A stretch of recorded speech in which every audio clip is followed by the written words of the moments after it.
yaitu madhab ahlus sunnah wal jamaah, yang mereka mengatakan pelaku dosa besar imannya berkurang, imannya mengalami penurunan, tetapi tidak dikatakan sebagai orang yang keluar dari Islam. Ada yang menyelisihinya. Yang pertama, kelompok Khawarij. Kelompok Khawarij mereka mengatakan pelaku dosa besar keluar dari keislaman, bukan muslim lagi, dan di hari akhirat kelak dia akan kekal di dalam neraka apabila sampai meninggalnya belum bertaubat. Kemudian kelompok yang kedua, Mu'tazilah. Kelompok Mu'tazilah tidak berani seperti Khawarij mengkafirkan pelaku dosa besar, tetapi mereka mengatakan orang yang melakukan dosa besar keluar dari Islam tapi belum sampai dikatakan kafir, bukan muslim, bukan kafir, tetapi manzilah bainal manzilatain, satu posisi di antara dua posisi. Dikatakan muslim bukan, dikatakan kafir pun bukan. Kelompok Mu'tazilah ini dalam urusan kedudukan pelaku dosa besar di hari akhirat kelak sama dengan Khawarij, mengatakan pelaku dosa besar kekal di dalam neraka kalau belum bertaubat sampai akhir hayatnya. Kemudian kelompok berikutnya Al-Murji'ah. Al-Murji'ah muncul melawan kelompok Mu'tazilah dan Khawarij, yang Khawarij sudah mengkafirkan, Mu'tazilah meragukan keislaman orang yang melakukan dosa besar. Murji'ah 180 derajat berbalik, berbeda dengan dua kelompok ini. Murji'ah mengatakan pelaku dosa besar kamilul iman, sempurna imannya. Ya, ini jelas tetap muslim, bahkan imannya sempurna, seperti imannya Abu Bakar As-Siddiq. Nah, ini sepertinya membantah Khawarij dan Mu'tazilah, tetapi jatuh pada kesesatan berikutnya, yaitu menyepelekan urusan dosa dengan tingkat menyepelekan yang sangat maksimal, sampai mengatakan kamilul iman, sempurna imannya, tidak mengurangi keimanan sedikit pun. Ini kelompok Murji'ah. Maka kalau diibaratkan dengan benang yang panjang, Mu'tazilah dan Khawarij ini di satu sisi, di ujung yang kanan, kita anggap ujung kanan. Kalau Murji'ah ujung kiri. Nah, kalau di negara kita kan ada istilah ekstrim kanan, ekstrim kiri. Nah, mirip-mirip ke sana ini. Kalau Mu'tazilah dan Khawarij, ekstrimnya itu sebenarnya bersifat agamis, menuntut orang untuk tidak melakukan dosa besar. Kalau melakukan dosa besar sampai tingkatan dikatakan kafir, atau yang satunya meragukan, bukan Islam, bukan kafir. Kalau Murji'ah ekstrem kiri, kelompok-kelompok yang menjauhi agama sebenarnya. Kalau di negara kita disebut seperti komunis, ateis, kan disebutnya ekstrem kiri. Nah, tukang mabok, tukang madon, tukang 5M itu, tukang main, serba M. Nah, mirip-miripnya ke sana. Kelompok Murji'ah mengatakan kamilul iman. Karena dikatakan kamilul iman artinya berzina itu enggak masalah, melakukan pencurian juga tidak masalah. Nah, ini kelompok Murji'ah. Nah, Ahlus Sunnah wal Jamaah di tengah-tengah. Di tali yang panjang itu di tengah-tengah, tidak miring ke kanan, tidak miring ke kiri. Ahlus Sunnah wal Jamaah mengumpulkan dalil dari kedua belah pihak. Mu'tazilah dan Khawarij terlalu memperhatikan ayat-ayat yang berisikan ancaman sehingga mudah mengkafirkan ataupun meragukan. Kalau Murji'ah terlalu melihat kepada dalil-dalil yang isinya ampunan dan rahmat Allah Ta'ala sehingga akhirnya menggampang-gampangkan. Adapun Ahlus Sunnah tengah-tengah, dipakai semua duanya, dua dalil ini. Taib, ini akan kita baca. Qala Syekh Shalih Fauzan hafizahullah taala, was-shawab fi hadha huwa madhhab ahli sunnah wal jamaah. Yang benar dalam hal ini adalah madhabnya ahli sunnah wal jamaah. Al-ma'khud minal kitabi was sunnah, yang diambil dari Al-Quran dan sunnah.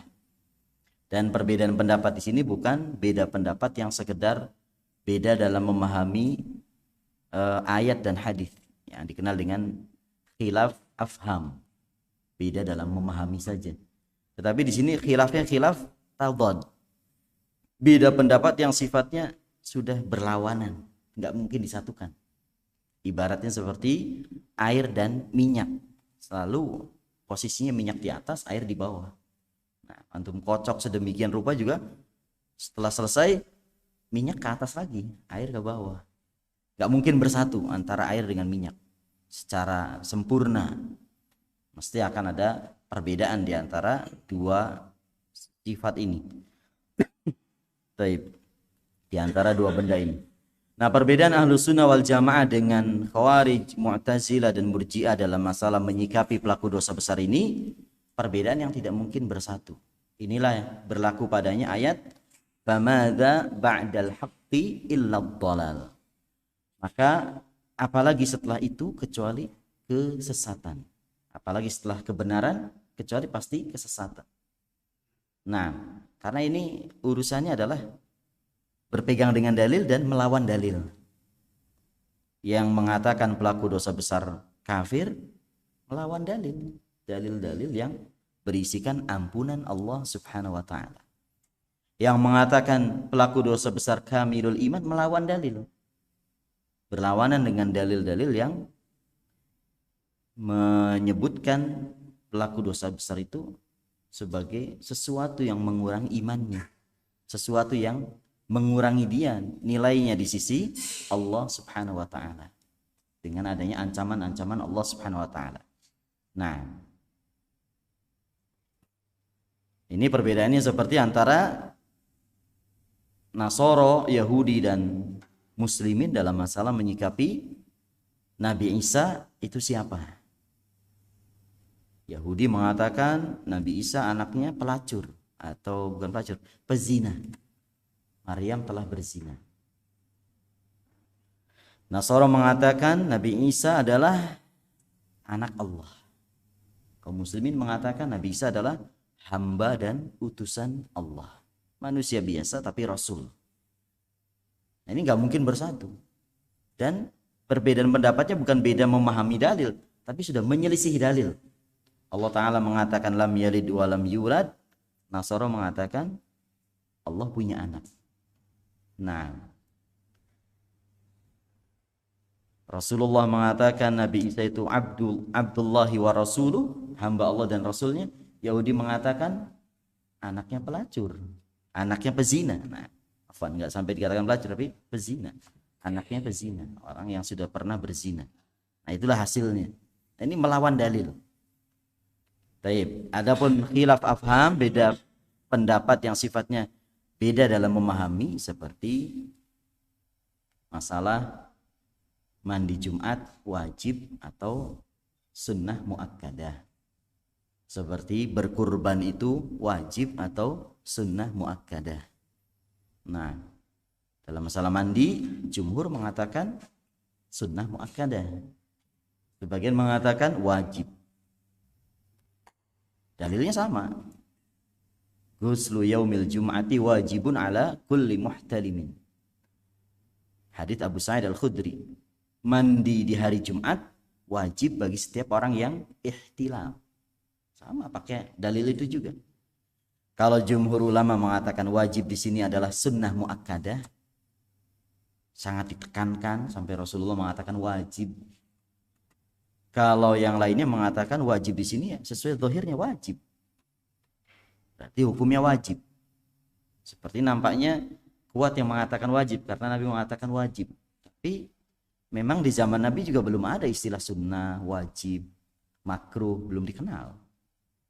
Nah, Nabi kalau menganggap sesuatu itu wajib terlihatnya dari keras dalam menyikapinya.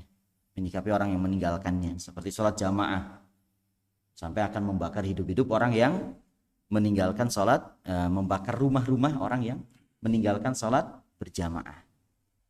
Pernah bercita-cita demikian. Tapi kalau orang yang meninggalkan sholat sunnah rawatib, nggak ada riwayat Nabi sampai bersikap keras. Adanya anjuran-anjuran, dorongan-dorongan. Nah, baru begitu di zaman Nabi, adanya Nabi bersikap keras dalam satu masalah dan bersikap biasa dalam satu masalah. Nggak ada penyebutan, oh ini wajib, ini sunnah. Nah, nggak ada demikian. Makanya para ulama setelahnya yang menyimpulkan. Kemudian terjadi beda pendapat. Apakah hukumnya wajib ataukah sunnah. Sehingga dari kalangan jumhur ulama, kebanyakan ulama mengatakan wajib di situ sunnah muakkadah. Sangat ditekankan. Karena Nabi sampai mengatakan wajib. Tapi kalau dikatakan wajib dalam arti berdosa, tidak sampai demikian. Nah ini perbedaan pendapatnya namanya khilaf afham. Hadisnya sama, tapi kesimpulannya berbeda. Ini banyak dalam masalah ini, khususnya dalam masalah fiqhiyah, dalam masalah fikih. Kita nggak bisa memaksakan harus sama satu pendapat. Masalah mandi Jumat wajib, semua mengatakan wajib. Dari semenjak ulama terdahulu sudah beda pendapat. Nah,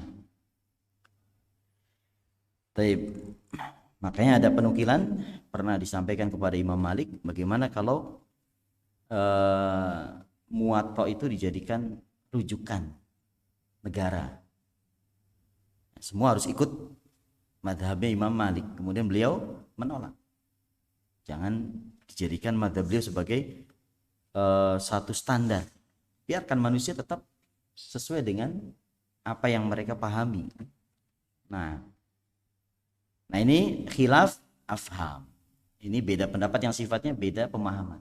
Masing-masing mempertanggungjawabkan di sisi Allah Ta'ala. Yang keliru kalau cari yang enak saja. Mandi Jumat wajib enggak? Enggak wajib. Ini ikut yang enggak wajib. Sunnah muakkadah. Biar enggak usah mandi. Nah, terus setiap masalah selalu mengikuti yang paling mudah.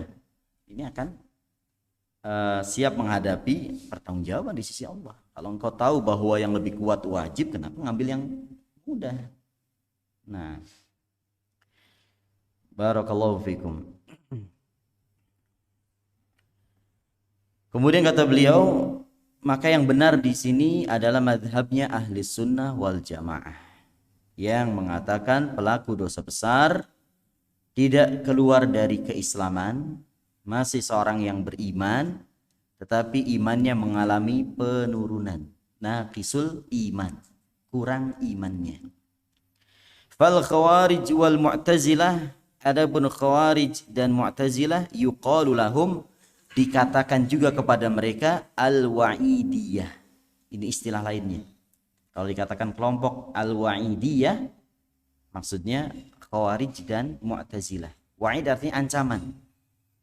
Wa'idiyah ini kalau dalam pelajaran sorof disebut dengan masdar sinai, masdar bikinan. Nah, bisa dibikin. Caranya masdar biasa, kemudian atau kalimat biasa, kemudian ditambah ya nisbah, kemudian ditambah ta marbutoh. Seperti misalkan asalnya wa'id, ini ancaman. Wa'id itu ancaman. Wa'ad janji. Wa'idi terkait dengan ancaman. Wa'idiyah pemahaman tentang masalah ancaman. Seperti kita kenal salaf, generasi terdahulu. Salafi, pengikut generasi terdahulu. Salafiyah, pemahaman salaf. Dakwah salafiyah, dakwah yang terkait dengan pemahaman salaf. Dakwah islamiyah, dakwah yang terkait dengan keislaman. Itu namanya masdar sinai, bisa dibikin. Nah, bisa kita membuat sendiri master tersebut tanpa harus merujuk kepada kamus. Sebagian master itu harus merujuk kepada kamus seperti doroba yadribu dorban. Kita tahu dorban ya lihat ke kamus atau yang kita dengar. Nggak ada wazan khusus. Taib. Maka Khawarij dan Mu'tazilah dikenal juga atau disebut juga untuk mereka al-wa'idiyah, kelompok wa'idiyah, kelompok yang berpemahaman lebih mendahulukan ayat-ayat tentang ancaman. Li'annahum akhadhu binususil wa'id, karena mereka mengambilnya nas-nas atau dalil-dalil yang isinya ancaman. Wal murji'ah akhadhu binususil wa'ad. Adapun murji'ah, mereka mengambil nas yang isinya janji-janji, isinya rahmat Allah Ta'ala. Wa taraku nususul wa'id, mereka meninggalkan dalil-dalil ancaman. Jadi murji'ah dan khawarij menggunakan mata sebelah, mandangnya ke dalil ancaman terus. Kalau murji'ah pakai mata sebelah lagi, lihatnya kepada dalil janji-janji ampunan Allah Ta'ala. Kalau ahlu sunnah lihatnya pakai dua mata, ke kanan dan ke kiri. Nah, kemana yang kita ambil? Tentunya madhab ahlu sunnah wal jamaah. Ini yang lebih meliputi semua dalil yang ada. Fihin, maka ketika itu naro anna ahlas sunnah wal jamaah, bahwa ahlus sunnah wal jamaah qad jama'u baina nususil wa'ad wa nususil wa'id wa hadha huwal haq. Kita melihat ahlus sunnah wal jamaah telah mengumpulkan di antara nas-nas yang berisikan janji-janji dan ampunan Allah dan nas-nas yang berisikan ancaman. Wa hadha huwal haq. Inilah yang benar. Nah, dan dengan kita mengetahui ini, ketika kita ingin mengobati seseorang dalam masalah seperti ini, kita harus tahu basicnya. Nah, contoh misalkan basicnya berpemahaman harus punya amir, harus pernah berbaiat. Nah, ini biasanya untuk keluar dari kelompok itu berat. Dia merasa kalau keluar berarti nggak punya amir. Selalu itu yang jadi pembahasan dia. Nah, kalau kita keluar dari jamaah ini, amir saya siapa? Sedangkan orang yang meninggalkan amir berarti matinya mitatan jahiliyah, mati jahiliyah. Kita nggak punya amir. Nah, dia nggak paham. Kita kan punya amir besar. Masing-masing negara kan punya presiden, itu amir bukan? Amir itu. Sementara jamaahnya adalah amir yang terbatas, kelompoknya doang. Apalagi kalau kemudian jamaahnya juga ormasnya ormas yang sifatnya bawah tanah, nggak ada organisasi resminya, jadi umpet-umpetan juga. Tapi biasanya orang semacam ini susah untuk keluar meninggalkan kelompoknya. Kenapa? Karena khawatir mati dalam keadaan jahiliyah. Seperti ini harus dibantah dulu masalah ini. Dia nggak akan keluar dari kelompoknya kalau belum paham tentang masalah kepemimpinan yang sebenarnya yang diakui dalam Islam ini. Nah, begitu pula Khawarij dan Mu'tazilah serta Murji'ah ini. Karena pemahamannya, karena selalu membacanya ayat-ayat ancaman, maka orang-orangnya biasanya sangat takut terjatuh kepada dosa besar dan sangat antipati dengan pelaku dosa besar. Nah, ini perlu diturunkan dulu. Levelnya itu perlu diturunkan dulu, rasa takut. Rasa takut kepada dosa besar bagus, tapi kalau sampai mengkafirkan, sampai khawatir yang luar biasa, ini harus diturunkan. Harus sering diberikan ayat-ayat tentang ampunan Allah Ta'ala. Nah, kalau menghadapi orang yang dikit-dikit ada kumpulan yang melakukan misalkan minum-minum keras, langsung serang, hancurkan. Nah, kita harus memberikan masukan-masukan hadis tadi tentang ampunan Allah. Ingatkan tentang Ada wanita pelacur Bani Israel gara-gara ngasih minum anjing saja diampuni oleh Allah.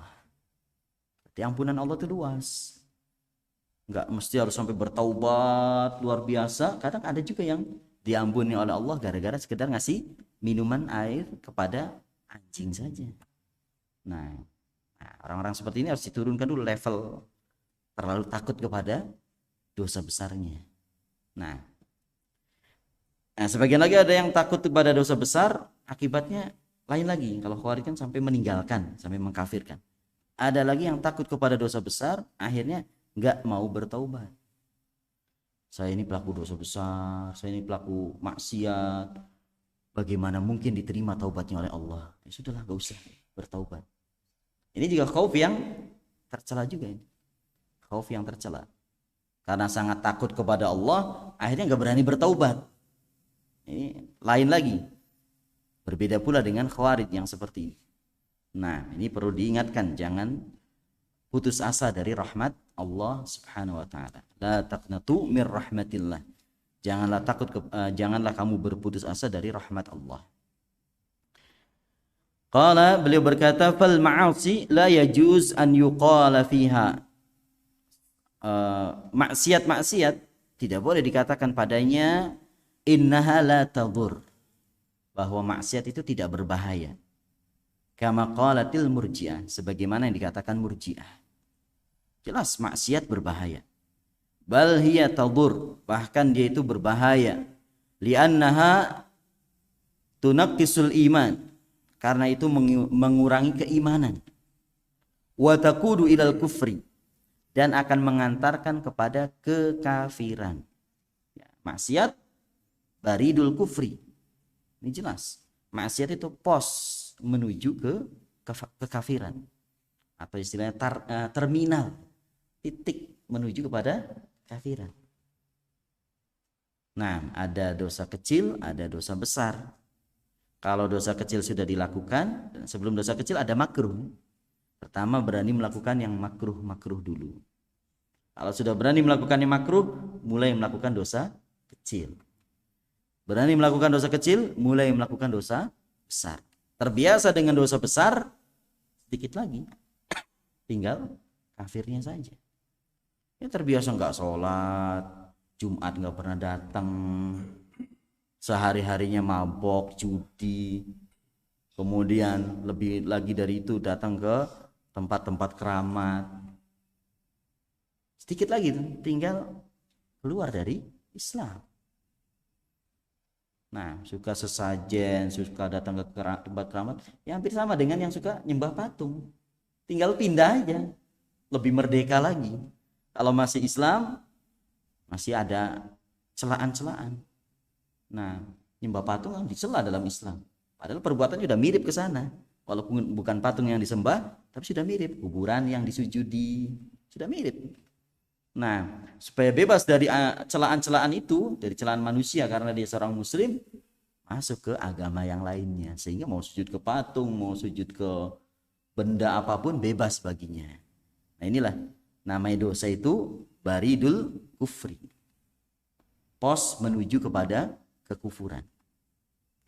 Perzinahan, kalau sudah biasa orang yang melakukan perzinahan, free sex, zina bebas, nah, sedikit lagi dia akan mengatakan lebih baik jadi seperti orang-orang barat yang memperjuangkan kemerdekaan hak pribadi. Sudah, jadi selain muslim saja, keluar dari Islam. Sehingga akhirnya seperti mereka yang bebas-bebasan dalam melakukan kemaksiatan tersebut tanpa ada celaan sedikit pun. Nah, inilah maka maksiat adalah baridul kufri. Pos menuju ke kufuran. Sebenarnya banyak pos menuju pada kekufuran ini. Maksiat, bid'ah, bahkan bid'ah sangat cepat menuju kepada kekufuran. Nah, Khawarij, Rasulullah yang mengatakan yamruquna minad din, keluar dari agama. Kama yamruqus sahmu minar ramiyah, seperti panah keluar dari sasarannya. Bagaimana panah keluar dari sasarannya? karena saking cepat melesatnya menembus sasaran, keluar lagi, dilihat panahnya itu nggak ada bekas apapun. Panah ya, apalagi kalau proyektil peluru jelas nggak akan ada bekas apa-apa. Jadi panah saja sudah digambarkan begitu, karena sangat cepatnya begitu keluar seolah-olah nggak memasuki apa-apa. Harusnya kan ada daging-daging sedikit gitu kan, karena ke bawah. Ini mah nggak ada sama sekali.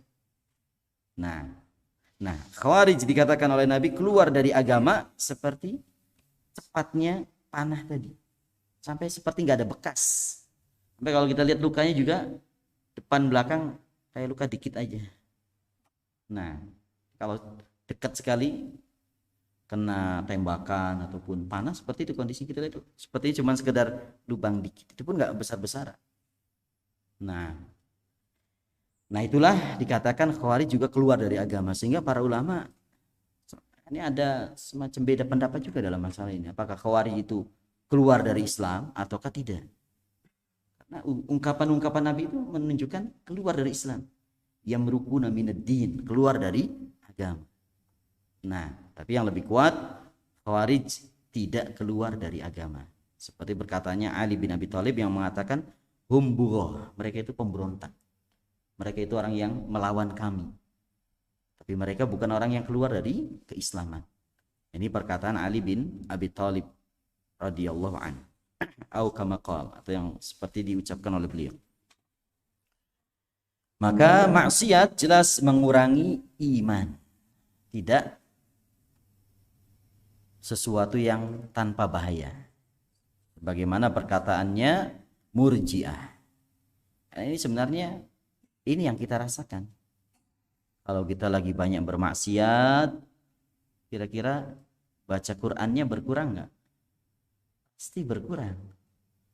Nah, pasti berkurang kemauan untuk baca Qur'annya. Bahkan membaca Al-Quran ini terkait erat dengan masalah iman kita. Kalau kita imannya kuat, bersih, mestinya mudah membaca Al-Quran. Kalau baca satu ayat saja nggak bisa dalam sehari, nah dengan alasan sibuk, sebenarnya tanda tanya juga, mungkin iman kita lagi kurang. Satu ayat aja nggak bisa gara-gara sibuk, sebenarnya iman kitanya yang lagi kurang. Nah kalau iman kita kuat, bersih, mudah untuk membaca Al-Quran. Ini bisa terlihat dari para sahabat yang mereka membaca Al-Qurannya luar biasa. Nah karena iman mereka kuat, sehingga dimudahkan untuk membaca wahyu Allah Subhanahu wa taala.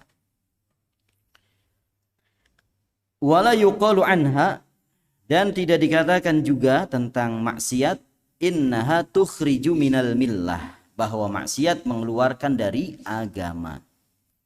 Kama qala al-Khawarij wal Mu'tazilah, sebagaimana Khawarij dan Mu'tazilah. Bal inna sahibaha mu'minun naqisul iman.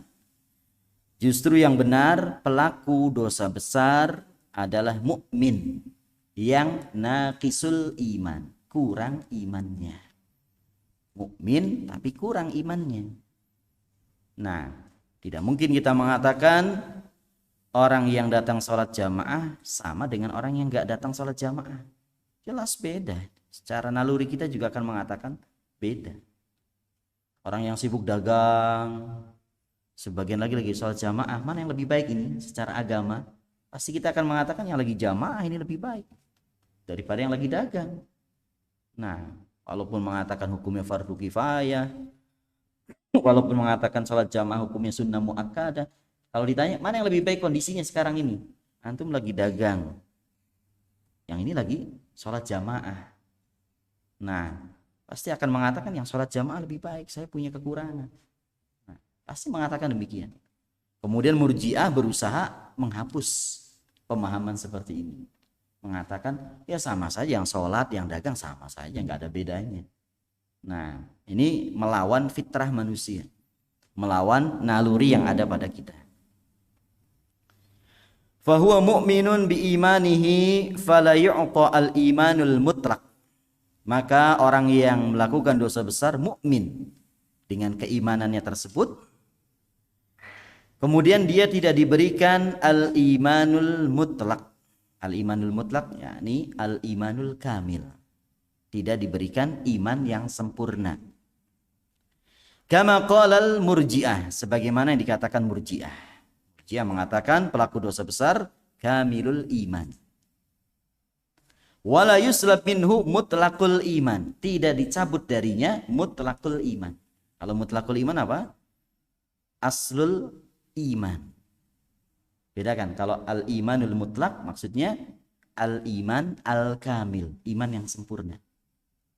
Kalau mutlaqul iman artinya aslul iman, asal keimanan dia. Ini sering dipakai oleh para ulama.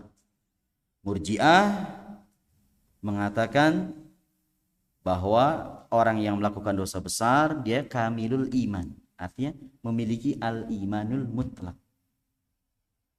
Nah, kalau Khawarij mengatakan pelaku dosa besar dicabut darinya mutlakul iman, yakni asal keimanan dia, nggak beriman sama sekali jadinya. Kama qala al-Khawarij wal Mu'tazilah, sebagaimana dikatakan oleh Khawarij dan Mu'tazilah. Wa hadza amrun yanbaghi at-tafaqquhu fi. Ini perkara yang selayaknya kita memahami padanya. Wa ma'rifatuhu, selayaknya untuk mengenalnya, ma'rifatan jayyidatan wa sahihatan, dengan pengenalan yang bagus dan benar. Nah, ini isyarat kepada kita juga, hendaknya kita berusaha tahu masalah seperti ini. Karena ini urusannya apa? Diniyah, agama, ukhrawiyah, akhirat. Seringnya kita kalau urusan dunia ada rasa tertarik, pengen tahu bagaimana reparasi HP, pengen tahu bagaimana buka aplikasi tertentu. Wah, sampai dibuka itu. Perlu buka Google, buka. Perlu buka YouTube, buka. Bagaimana cara untuk memproses sesuatu. Tapi kalau urusan agama, al-imanul mutlak, mutlakul iman, apa dia? Susah. Dan nggak ada ketertarikan sama sekali. Padahal ini perkara yang penting. Ini urusan agama. Dalam masalah tadi punya ketertarikan bagus, artinya kita nanti punya keahlian. Tapi dalam masalah agama mestinya lebih tertarik lagi. Juga dalam masalah belajar bahasa Arab. Nah, ini mestinya kita punya ketertarikan yang kuat. Kenapa? Urusannya agama ini, urusannya diniyah. Urusannya diniyah. Jangan kalau bahasa Inggris tertarik kuat, kalau bahasa Arab nggak bisa, udahlah, nggak mau tahu. Nah, artinya yang kita anggap kurangnya dalam masalah agama jadi. Baik. Maka di sini Syekh mengingatkan bahwa ini termasuk perkara yang perlu dipahami, perlu dikenal dengan ma'rifah jayyidah, sahihah. Nah, jangan kita sekedar karena menganggap wah kita mau orang awam, kita bukan berkecimpung dalam masalah agama, nanti tanya aja Ustaz. Enggak, ini perkara yang mestinya semua tahu. Gara-gara tidak mengetahui masalah ini, terjadilah perpecahan dalam agama. Terjadilah keributan-keributan yang sebenarnya karena tidak paham masalah ini. Li'annahu minal umuril muhimmah jiddan, karena ini termasuk perkara-perkara yang sangat penting sekali. Wa khususan fi hadzal zaman, khususnya di zaman ini, alladzi iltabasa fihi al-haqqu bil batil, yang telah tercampur padanya kebenaran dan kebatilan. Wa dhahara fiha al-muta'alimun, muncul di zaman ini orang-orang yang menampakkan diri sebagai orang yang pintar. Muta'alimun, pura-pura pintar. Alladzina yata'allamuna minal kutub, yang mereka mempelajari dari kitab-kitab. Wa ya'tamiduna ala fahmihim, lalu berpegangan dengan pemahaman sendiri, duna ruju' ila ahlil ilmi, tidak mau merujuk kepada ahli ilmu. Nah, di zaman ini gampang orang dipanggil dengan atribut-atribut keagamaan, panggil dengan ustadz, alim. Nah, bahkan di kalangan yang bersifat agamis pun sekarang muncul model-model begitu. Syekhnya dikatakan apa? Al-imam, al-muhaddits. Gampang banget zaman sekarang. Kalau di zaman dahulu kalau dikatakan imam itu seperti Imam Ahmad, Imam Syafi'i, baru dikatakan al-imam. Karena diakui keilmuannya sudah menyeluruh dalam berbagai bidang. Kalau zaman sekarang baru sedikit saja sudah dikatakan asy-syekh, al-imam. Nah, ini zaman sekarang kita kondisinya begitu.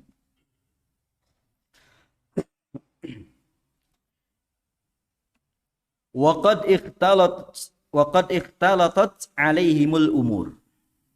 Dan sungguh telah tercampur padanya urusan-urusan. Sudah bermacam-macam pemikiran berkembang padanya.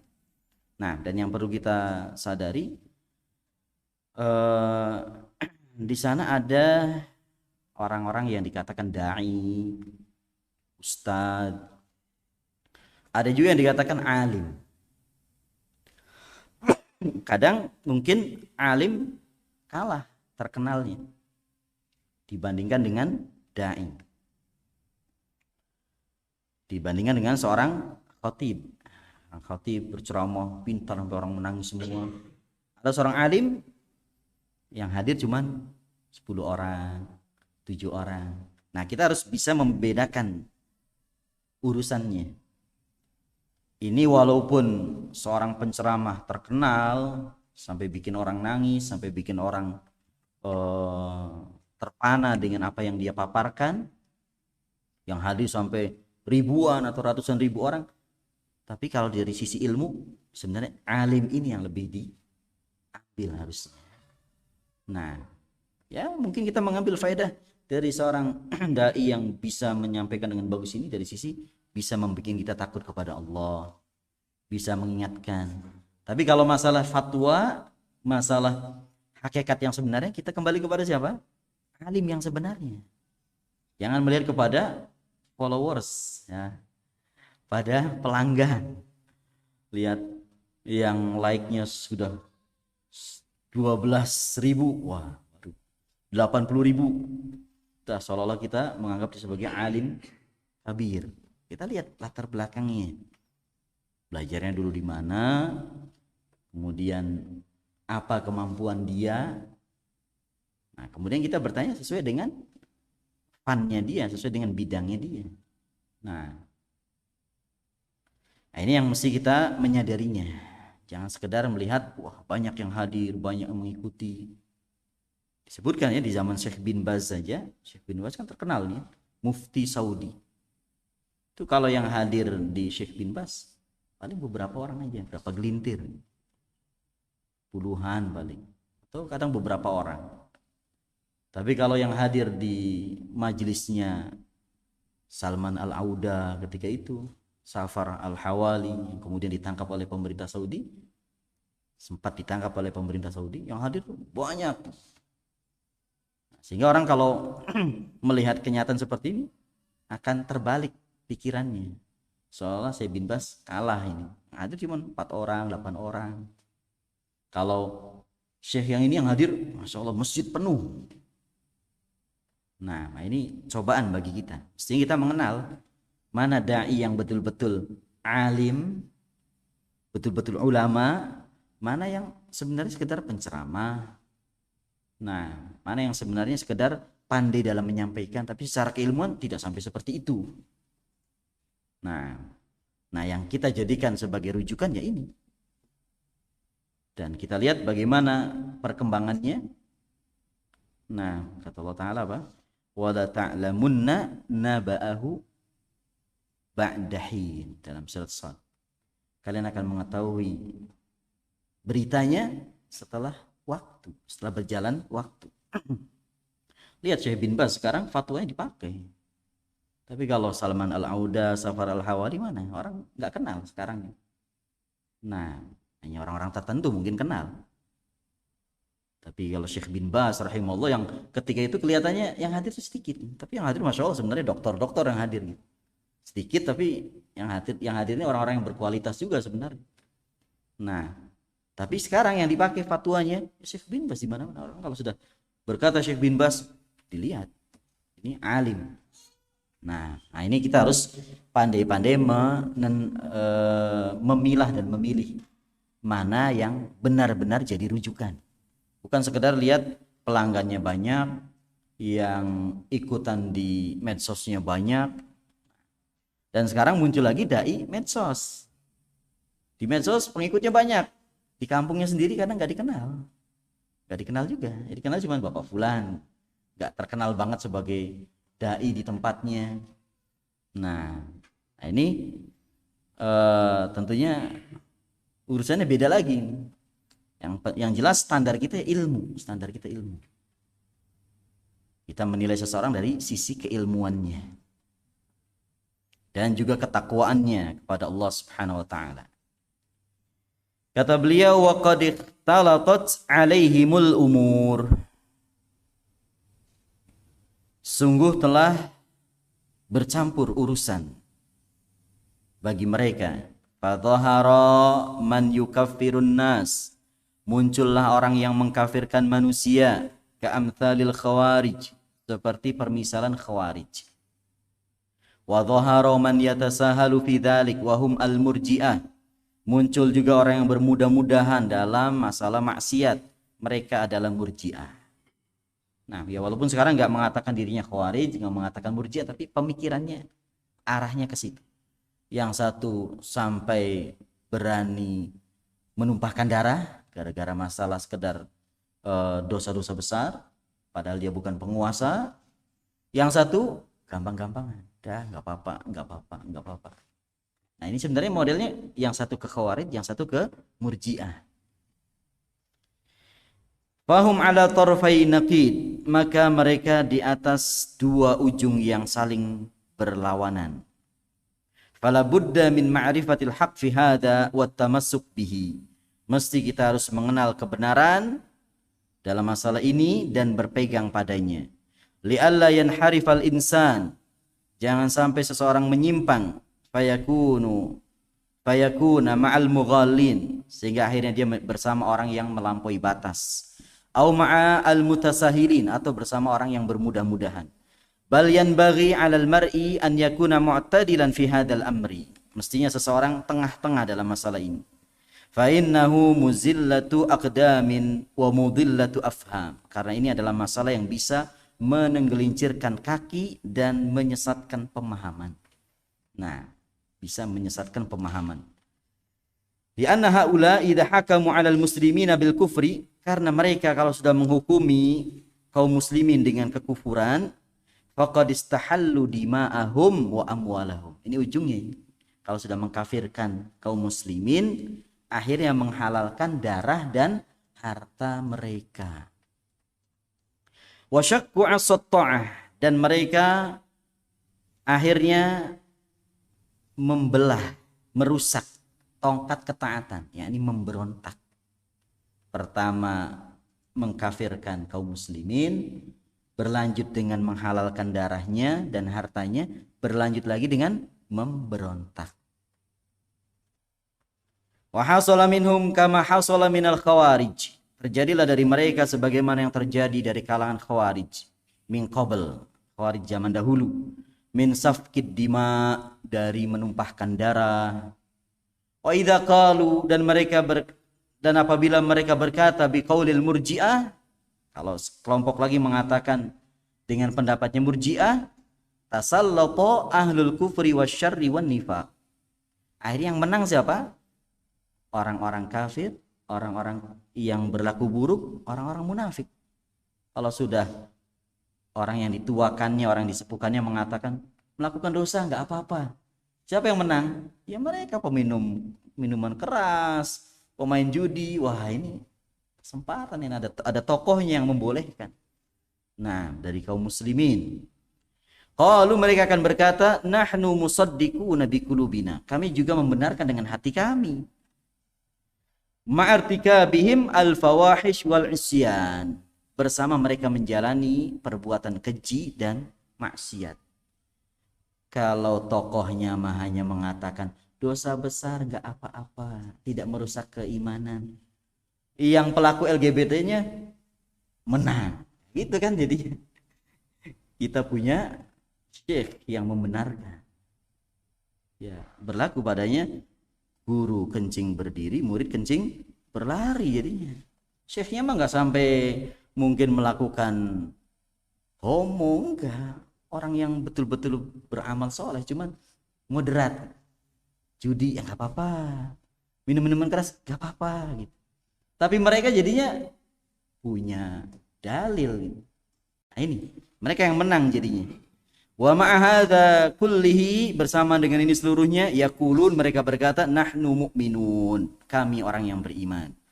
Fakila al-madhhabain, di antara dua madhab ini, yushakkil khataran syadidan ala hadzal din wa ahli, akan membuat kerusakan yang sangat besar pada agama ini dan para pemeluknya. Alhamdulillah, kita selesai dari muqaddimah yang disampaikan oleh Syekh Shalih Fauzan hafizahullah taala, dan berarti di kesempatan yang akan datang kita akan masuk pembahasan Kitabul Kabair yang di awal permulaan, insyaallah taala. Tapi barangkali sebelum kita tutup ada pertanyaan, dipersilahkan.